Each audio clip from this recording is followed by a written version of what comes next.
Hi hello అండి. ఈరోజు అయితే డైమండ్ కంటీస్ అయితే చూసేద్దాము. అండ్ ఫస్ట్ అయితే లైక్ చేసేయండి, ఫాలో చేసేయండి. అండ్ ఈ అన్ని కంటీస్ కూడా pricing range 1200 1300, free shipping all over India. మనకి గోల్డ్ డైమండ్ కంటీ కావాలనుకుంటే కనుక, ఈ గోల్డ్ కంటీ టైప్ కావాలనుకుంటే 1300 1200 ప్రైస్ అయితే రేంజ్ పడుతుంది. అండ్ ఇంపోర్ట్ చైన్ కావాలి అనుకుంటే కనుక 100 ఎక్స్ట్రా పడుతుందండి నార్మల్ ప్రైస్ కన్నా.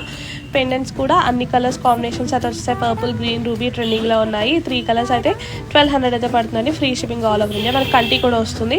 మిగతా అన్ని పెండెంట్స్ కూడా 1300 పడుతుంది and free shipping all over India. ఈ హుక్ వచ్చేసి మనం పాపిట్ బిల్ కింద అయితే యూస్ చేసుకోవచ్చండి. అన్నిటికీ 5 లాకెట్స్కి వచ్చింది 1300 రూపీస్కి మాత్రమే. అండ్ ఈ లాకెట్స్ కూడా హుక్ అయితే ఇచ్చేసారండి. మనకు కావాలనుకుంటే గోల్డ్ చైన్స్లో వేసుకోవచ్చు. ఈ లాకెట్ని చేంజ్ చేసుకోవచ్చు, ఈజీగా ఉంటుంది ఆ హుక్తో. అండ్ ఈ హుక్ అయితే అన్ని 5 లాకెట్స్కి మాత్రమే వచ్చాయి, మిగతా అన్నిటికీ అయితే రాలేదు. వెబ్సైట్ అండ్ వాట్సాప్ ద్వారా అయితే ఆర్డర్ ప్లేస్ చేసుకోవచ్చు. మీ ఫ్రెండ్స్ అండ్ రిలేటివ్స్కి షేర్ చేసేయండి. Thank you for watching.